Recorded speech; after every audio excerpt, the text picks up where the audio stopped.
시간이 참 빠릅니다. 그쵸? 오늘 40일의 여정을 마무리하면서 하느님께 감사와 찬미를 올려드립니다. 하느님께 찬미와 영광의 박수 크게 올려드립니다. 우리 성모님께서 감사의 찬미의 박수를 드립니다. 하느님께서 40일의 여정을 통해서 우리 자신들과 우리 가정, 우리 공동체 넘치고 넘치는 은혜와 축복을 주셨습니다. 늘 이렇게 우리 삶의 여정에 함께 동행하시고 우리 삶을 내 자신의 능력으로 우리가 열어가는 것이 아니라 하느님의 사랑과 자비의 능력으로서 우리 삶을 열어가고 있습니다. 그 여정에 하느님께서 어떤 문제를 우리가 가지고 있든지 어려움을 가지고 있든지 늘 우리에게 넘치고 넘치는 은혜와 축복을 주신다는 믿음을 가지고 여러분들이 이 여정을 걸어가시기 바랍니다. 여러분들 주변에서, 가정에서 가족들이 또 공동체에서 형제 자매들이 나를 바라볼 때 내가 나를 생각할 때 말씀드리는 게 아닙니다. 주변 사람들이 나를 바라볼 때, 나를 생각할 때 나는 너그러운 사람이다, 나는 자비로운 사람이다 한번 손 들어보십시오. 손 내리십시오. 몇 분 안 되시죠? 하느님께서는 말할 수도 없는 자비와 사랑을 가지고 우리를 바라보십니다. 어떤 신자분이 그런 말씀하셨어요. 신부님, 우리 본당의 신부님은 참 너그러우시고 자비로우신 사목자인 것 같습니다. 근데 어떤 신자분은 또 반대로 말씀하십니다. 우리 본당 신부님은 자비가 없으신 것 같습니다. 너무나 너그럽지 않으신 것 같습니다. 사람들이 바라볼 때 너그럽고 자비로운 사람이 의인인가, 아니면 자비롭지 않고 너그럽지 않은 사람이 의인인가? 사람들이 바라볼 때는 너그럽고 자비로운 사람들이 의인이라고 말할 수가 있습니다. 근데 하나님께서 바라보실 때는 죄인의 모습으로 바라보신다는 거예요. 참 아이러니하죠. 모순된 거죠. 그죠? 하느님께 다가설 때는 내가 의인으로서 내가 이렇게 정말 떳떳한 죄의 굴레로부터 온전하게 벗어난 그런 존재로서 다가서는 게 아니에요. 내가 죄인으로서 하느님 앞에 다가설 때 사람들에게 너그럽고 자비로워질 수가 있는 거예요. 근데 하느님 앞에 의인으로 다가선다면 내 스스로가 내 자신에 대해서 의인이라고 그렇게 생각한다면 사람들에게 너그럽고 자비로운 모습으로 다가설 수가 없다는 겁니다. 의인의 모습은 어떤 기준과 판단이 있는 거예요. 그 기준과 판단에 맞춰질 때 그때 비로소 자비로운 사람이 될 수 있고 너그러운 사람이 될 수가 있습니다. 누구나 이렇게 그 기준을 가지고 있어요. 근데 죄인은 또 죄인의 기준을 가지고 있습니다. 내가 죄인이라고 생각할 때 내가 하나님 앞에서 정말 이렇게 죄스러운 모습을 가지고 있다고 내 자신에 대해서 그렇게 성찰할 때 그 기준을 가지고 사람들을 바라보는 거죠. 예수님은 우리보다 더 낮은 자리에 우리에게 임하셨다는 거예요. 죄인 우리 자신보다 더 큰 죄인으로서 우리에게 다가오셨다는 거예요. 우리가 믿고 있는 예수님은 의인의 모습으로 우리 앞에 계시지 않지 않습니까? 십자가의 죄인으로서 우리 앞에 그렇게 매달려 계신다는 것. 예수님이 우리를 바라볼 때 그 기준은, 예수님은 죄가 없으시죠. 완전한 의를 가지고 계시고 완전한 사랑을 가지고 계시고 완전한 자비를 가지고 계십니다. 어떤 의로움을 가지고 우리를 바라보지 않으신다는 거예요. 그 기준을 가지고 바라보지 않으신다는 거예요. 그런 그 기준을 내려놓으시고 당신은 완전한 사랑과 자비로서 스스로 우리보다 더 낮은 자리에 죄인인 우리 자신들보다 더 큰 죄인으로서 우리를 바라보시기 때문에 우리의 죄가 예수님께, 하느님께는 아무런 문제가 되지 않는다는 겁니다. 여러분들, 내가 하느님 앞에 정말 이렇게 항상 죄인이라는 생각을 가지고 내 자신을 바라보고 성찰할 수 있어요. 모든 성인들이 다 그러셨어요. 나는 죄인이고 또 죄인이다. 예수님이 죄인이셨는데 우리가 죄인이 아닐 수가 있는가 과연? 내가 예수님처럼 더 낮은 자리에서 그렇게 죄인의 모습으로 우리 가정과 공동체에서 존재해 나갈 때 하느님의 사랑과 자비를 우리가 마음과 영으로 받아들일 수가 있는 것. 완전한 하느님의 사랑과 자비가 내 마음과 영 안에 임하실 때 누군가를 그 사랑과 자비로서 우리가 품어줄 수가 있다는 겁니다. 그럴 때 사람들이 저 형제는 저 자매는 우리 아버지, 우리 어머니는 내 남편, 내 아내는 기도하시는 분이기 때문에 자비로우신 분이다. 너그러우신 분이다. 그렇게 느끼고 바라볼 수가 있을 겁니다. 여러분들이 그런 은혜롭고 축복된 사람들이 되기를 바랍니다. 아멘. 아까 어떤 수녀님하고 면담을 하는데 수녀님이 이렇게 찾아오셨어요. 장애전담 어린이집을 운영하고 있는 수녀님이에요. 부평 쪽에 그 어린이집을 운영을 하고 있는데 27명의 장애 아이들을 돌보고 있습니다. 아이들이라고 이렇게 얘기하지만 연령층이 굉장히 높은 사람들도 있습니다. 부모님들이 몸이 불편한 자녀를 키우기가 너무나 힘들지 않습니까? 여러 가지 이렇게 사정들이 있겠지만 특별히 그들과 함께 한다는 게 일시적인 그런 생각으로는 그냥 함께 할 수 있겠지 그렇게 생각할 수도 있어요. 근데 24시간 끊임없이 그들의 인생과 함께 해나간다는 것은 굉장히 쉬운 일이 아니에요. 지치고 힘들죠. 내 자녀이지만. 근데 수녀님이 그런 아이들을 봉사자들과 함께 돌보고 계시는데 작년에 그 아이들과 부모들을 데리고 여행을 가고 싶다 이런 생각을 하셨다고 합니다. 근데 돈이 없다는 거예요. 여기저기서 도움의 손길을 내밀어도 도움을 주는 곳이 많이 없으셨대요. 그래서 이제 저희가 많이 도움을 드렸어요. 그리고 저희가 가지고 있는 그런 돈도 드리고 또 모자란 돈은 저희가 알고 있는 관계를 맺고 있는 많은 후원자분들을 연결을 해가지고 그분들이 하루 여행을 갈 수 있게끔 저희가 보내드렸습니다. 총 여행 간 인원이 100명이 넘어요. 가족들하고. 봉사자들이 아이들을 돌보고 부모님들은 모처럼 정말 편안하게 그렇게 힐링할 수 있는 그런 시간을 가졌다고 합니다. 그래서 그 수녀님이 감사해가지고 전 그 수녀님이 누군지도 몰랐어요. 오늘 한 번도 뵙지 못했는데 감사하다고 이렇게 찾아온 거예요. 전 잊어버렸거든요. 근데 너무나 감사한 마음들을 계속 저에게 표현을 하시는 거예요. 그래서 전 잊어버렸습니다.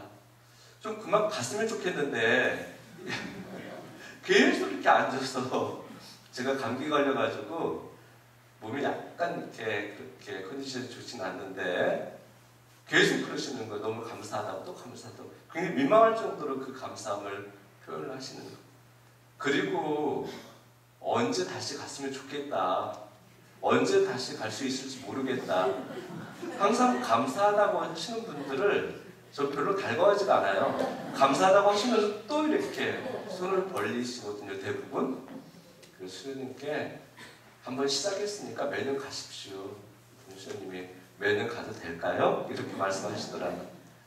하느님께서 다 하실 겁니다. 하느님께서 다 하실 겁니다. 하느님께서 정말 그 공동체를 사랑하시고 당신의 모습으로 늘 각 가정에 함께하는 그 아이들의 가족들을 얼마나 존귀하게 사랑하시겠습니까? 주님이 하시고자 하면 하느님께서 다 이렇게 하실 겁니다. 저도 도와드리겠습니다. 그리고 달래가지고 보냈어요, 수녀님을. 물론 도와드려야 되겠죠. 근데 수녀님이 저는 그냥 이렇게 빨리 가시라고 이렇게 말씀드렸는데, 신부님 너무나 감사합니다. 제가 용기를 얻었습니다. 신부님 말씀드리니까 할 수 있다는 자신감이 생깁니다. 신부님은 긍정의 에너지를 저에게 주시는 것 같습니다. 그러시는 거예요. 전 가시라고 그냥 말씀드린 건데, 수녀님 말씀을 듣고 보니까 정말 그런 것 같아요. 안 된다고 생각하지 말고, 안 된다고 말하지 말고, 하나님을 믿고 있는 사람들은 된다고 생각할 수 있어야 돼요. 그리고 된다고 선포할 수가 있어야 된다는 거예요. 내가 하나님을 믿고 있기 때문에 내가 내 힘으로, 내 능력으로 무엇을 하겠다고 생각하지 말고 하나님을 믿으면서 하나님께 내 모든 걸 맡겨드리는 거예요. 내 힘으로, 내 능력으로 해나간다고 그렇게 생각하지 않고 하나님께서 하실 거라고 그런 굳은 믿음과 의탁을 해나간다면 정말 하나님께서 하신다고, 하나님께서 하셨다고 오히려 은혜롭게 축복되게 분명히 체험을 할 수 있을 겁니다. 여러분들은 늘 이렇게 안 된다고 생각하지 말고 된다고 생각하고 된다고 선포하는 삶을 선택해 나가시기 바랍니다. 많은 분들이 그렇게 말씀하십니다. 신부님, 사랑하고 싶은데, 용서하고 싶은데 사랑이 생기질 않습니다. 용서가 생기질 않습니다. 사랑할 만하니까, 용서받을 만하니까 용서하고 사랑한다는 것은 하느님을 믿고 있는 사람들의 모습이 아닙니다. 하느님께서, 우리가 하느님께 사랑받을 만하니까 하느님께서 우리를 사랑하시는 게 아닙니다. 내가 내 죄에 대해서 용서받을 만하니까 예수님께서 내 죄를 용서하시는 게 아니라는 거예요. 하느님 당신의 완전한 사랑과 자비로서 용서받을 수 없음에도 불구하고 우리를 용서하셨다. 우리를 용서하시기 위해서 우리의 죄를 가져가시고 그 죄를 통해서 죄인의 모습으로 이 십자가 여정을 걸어가셨다.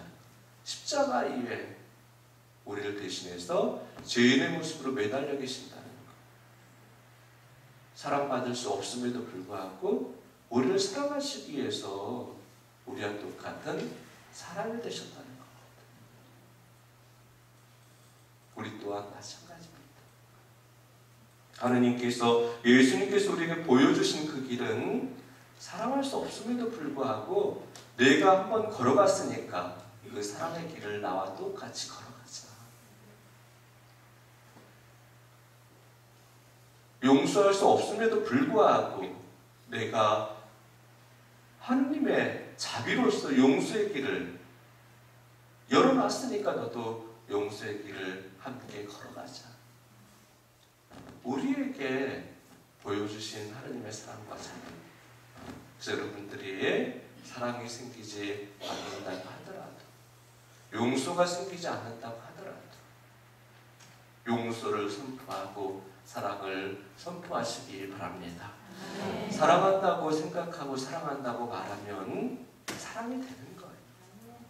용서한다고 생각하고 용서한다고 말하면 용서가 되는 겁니다. 사랑과 용서의 삶을 통해서 여러분들이 온전하게 예수님을 닮아가게 되기를 바랍니다. 하느님께서 우리 자신들을 바라볼 때, 나를 닮았구나. 우리 가족들이 나를 바라볼 때, 내 아내는, 내 남편은, 우리 부모님은 예수님을 닮았어. 공동체 형제 자매들 우리를 바라볼 때, 저 자매는 저 형제는 참 예수님을 닮았어요. 그렇게 불림을 받고 그렇게 여러분들이 보여지게 되기를 바랍니다. 그럴 때 그 모습이 하나님께 영광을 드리는 모습이고 하나님께 찬양을 드리는 모습입니다. 우리가 그런 모습으로 살기 위해서는 어떻게 해야 되는가? 40일의 여정을 통해서 늘 하나님 안에 머물러 있었던 것처럼 40일의 여정뿐만 아니라 일상의 여정을 통해서 늘 예수님 안에서 하나님 안에서 내 삶을 열어갈 수 있어야 된다는 것. 하나님 안에 머물러 있을 때 그 사랑의 능력을, 자비의 능력을 우리가 받을 수가 있어요. 온전한 사람이 되신 예수님께서 늘 성부 아버지 안에 머물렀지 않습니까?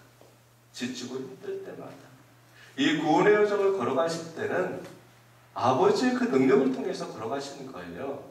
인간의 그 능력을 통해서 걸어가시는 게 아니에요. 완전한 하나님이셨기 때문에 하나님의 그 능력으로 걸어가시는 거지 우리와 똑같은 인간의 그 힘으로 걸어가시는 게 아니라는 거죠. 늘 아버지를 바라보시면서 아버지 안에 머물면서 아버지의 말씀을 받아들이고 아버지의 그 말씀의 능력을 가지고 이 구원의 여정을 걸어가셨다는 것. 우리 또한 말씀 안에 머물고 성취하는 늘 하나님의 사랑과 자비의 품 안에서 우리가 걸어가는 그 삶의 여정을 열어갈 수 있어야 된다. 그럴 때 우리가 그리스도 안에서 새로운 사람으로서 살아갈 수가 있습니다. 예수님 때문에 우리가 살아갈 수가 있는 거예요. 예수님 때문에 우리가 구원을 받을 수가 있는 거죠. 예수님 때문에 우리가 사랑을 받을 수가 있는 거예요. 예수님 때문에 우리에게 영원한 생명이 열려질 수가 있는 거예요. 예수님 때문에 하늘나라가 우리에게 선물로 주어질 수가 있는 겁니다. 예수님이 우리에게 그런 존귀한 자격을 주셨다는 거예요.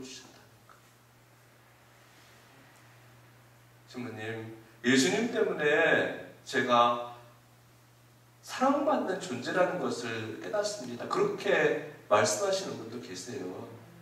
예수님 때문에 늘 감동하면서 감사하면서 예수님 때문에 기쁨을 가지고 살아갑니다. 그러신 분들이 얼마나 많습니까?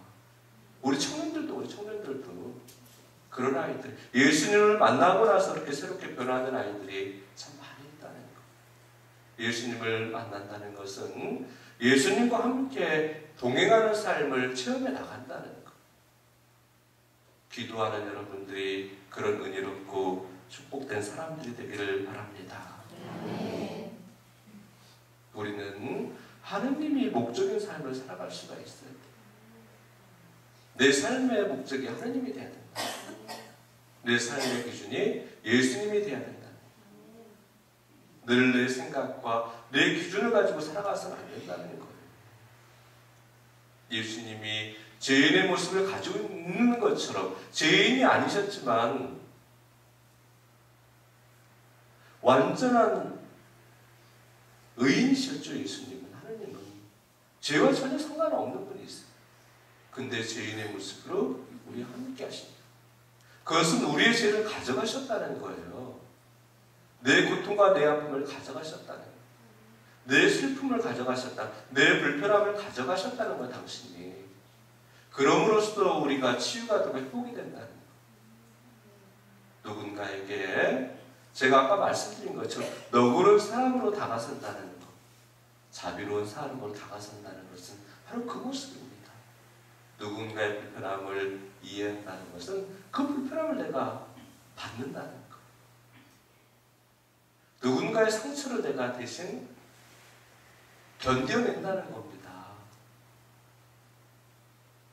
누군가의 아픔을, 누군가 가지고 있는 그 장애를 내가 견뎌낸다는 것, 내가 받아들인다는 것. 그럴 때 내가 정말 너그럽고 예수님처럼 자비로운 사람을 바라보고 품어주고 그들에게 위로가 될 수 있고 삶의 힘이 되어줄 수 있고 삶의 희망이 되어줄 수 있고 하나님을 믿고 있는 사람들, 기도하는 사람들의 모습입니다. 예수님 안에 살아가는 사람들의 모습입니다. 그런 사람들이 사용하는 언어는 어떤 언어입니까? 그런 사람들이 생각하는 생각은 어떤 생각입니까? 그런 사람들이 드러내는 몸짓은 어떤 몸짓입니까?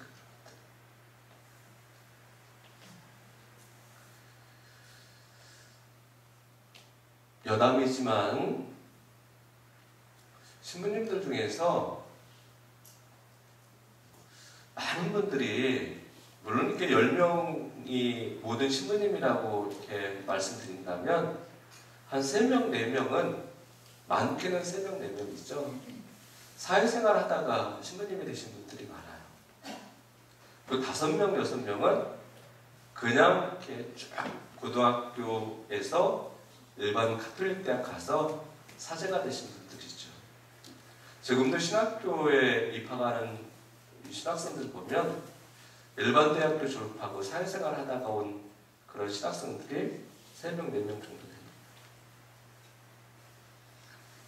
근데 다 그런 건 아니지만 일반 사회생활 하다가 온 그 신부님들이 조금 더 너그러우신 것 같아요. 그리고 넉넉하신 것 같고. 저도 사회생활 하다가 왔거든요. 저도 이렇게 직장생활 하다가 지금 공무원생활 했지 않습니까? 근데 왜 그런가 하면 그들이 경험이 많아서 그런 게 아니에요. 특별히 너그러운 사람이 원래부터 그런 넉넉한 사람이어서 그런 게 아니에요. 시행착오의 과정을 겪어왔기 때문에 그래요. 그만큼 넘어질 때도 있었고, 주저앉을 때도 있었고, 관계 안에서 상처를 받을 때도 있었고, 상처를 줄 때도 있었고, 자신의 모습을 바라볼 때 하느님 앞에서 정말 나는 부족한데, 나 이런 불편한 모습을 가지고 있는데, 어떤 신부님은 늘 이렇게 자신을 가리켜서 나는 개 같은 놈이다 그렇게 말씀하시는 신부님도 계세요. 정말 그래요. 나는 개 같은 놈이다. 물론 저는 개를 참 좋아하지만 개의 그런 좋은 모습이 아니라 그냥 정말 비천한 존재다. 비천한 존재다. 나 같은 놈을 하나님께 사랑하시는데 나를 그렇게 존귀한 사제로서 세우시고 아무것도 아닌 나를 구원의 도구로서 사용하시는데 하나님을 사랑과 자기에 감동하는 거예요. 나 같은 놈도 그렇게 존귀하게 여기시는데 하물며 저렇게 귀한 사람들, 존귀한 사람들, 내가 함부로 대할 수가 있는가 저 사람들. 하나님처럼 더 존귀하게 올려드리고 예수님처럼 더 존귀하게 가서 내가 이렇게 품어주고 사랑해드리고 봉사하고 섬겨야지. 겸손하게 그렇게 섬김과 봉사의 모습으로 사목을 하신다는 거예요. 근데 다 그런 건 아니지만 다 그런 건 아니라고 말씀드리는 거예요. 고등학교 때부터 올라오면 걔네들은 늘 이렇게 사제에 대한 소망을 가지고 학창시절을 보내온 아이들이에요. 가정에서도 늘 기도하면서 아무런 죄도 짓지 않는, 아무런 시행착오도 겪지 않는 그런 아이들이에요. 그런 아이들이 신학교 가서 쭉 이렇게 아무 탈 없이 사제가 되는 거예요. 같이 생활하다 보면 사회생활하면서 얼마나 죄를 많이 졌나? 이렇게 물어요, 그 아이들이. 그래, 나 죄 되게 많이 졌어. 그렇죠. 나는 깨끗해. 그렇죠. 나는 깨끗해. 나는 때가 덜 묻었어. 없잖아. 그런 생각을 갖는 사람들이 있어요. 그런 때가 의인으로서 다가선다는 거예요.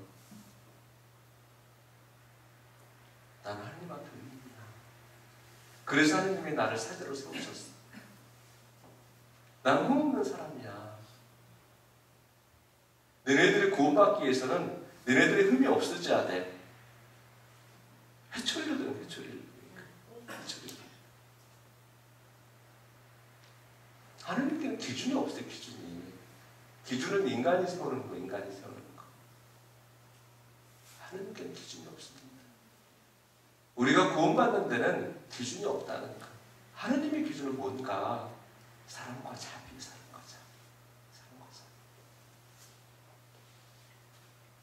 기도하는 여러분들이기 때문에 특별히 철야 미사를 봉헌하시고 늘 찬양과 영광을 드리면서 믿음의 여정을 걸어가는 여러분들이기 때문에 말씀드리는 거. 하나님의 기준으로 살아가라. 하나님의 사랑과 자비로 살아가라. 우리는 하나님 앞에서 결코 의인이 될 수 없다. 깨끗해봤자 얼마나 깨끗하겠습니까? 인간의 눈으로 바라볼 때, 인간의 생각으로 생각할 때 얼마나 깨끗할 거예요, 그게. 깨끗해봤자 썩는 건 똑같아요. 냄새나는 건 다 똑같다는 거예요. 우리라는 존재가 그런 존재입니다. 그럼에도 불구하고 우리가 사랑받고 있다 생각합니다. 하느님의 자비로서 구원받은 존재다. 하늘나라의 복락을 누릴 수 있는 자격이 우리에게 주어져 있다. 나만 그러니까 그런 게 아니에요. 특별히 여러분들에게 맡겨진 사명과 소명이 하느님의 사랑과 자비를 선포하면서 우리와 똑같은 모습을 가지고 있는 사람들이 구원받을 자격, 하늘나라의 복락을 누릴 수 있는 자격이 있다는 것을 그들이 깨닫게 해주는 거예요. 깨닫게 해주는 거예요. 우리가 하느님을 통해서 깨달았지 않습니까? 하느님의 사랑과 자비를 통해서. 여러분들이 그런 체험들을 하게끔 여러분들이 하느님의 모습으로 그들에게 다가서고 하느님의 모습으로 가정과 공동체에서 존재해 나가야 된다는 겁니다. 정말 은혜롭고 축복된 하느님께 기쁨과 만족을 드리는 우리 철야 가족들이 되길 간절히 기도합니다. 네, 복락하겠습니다.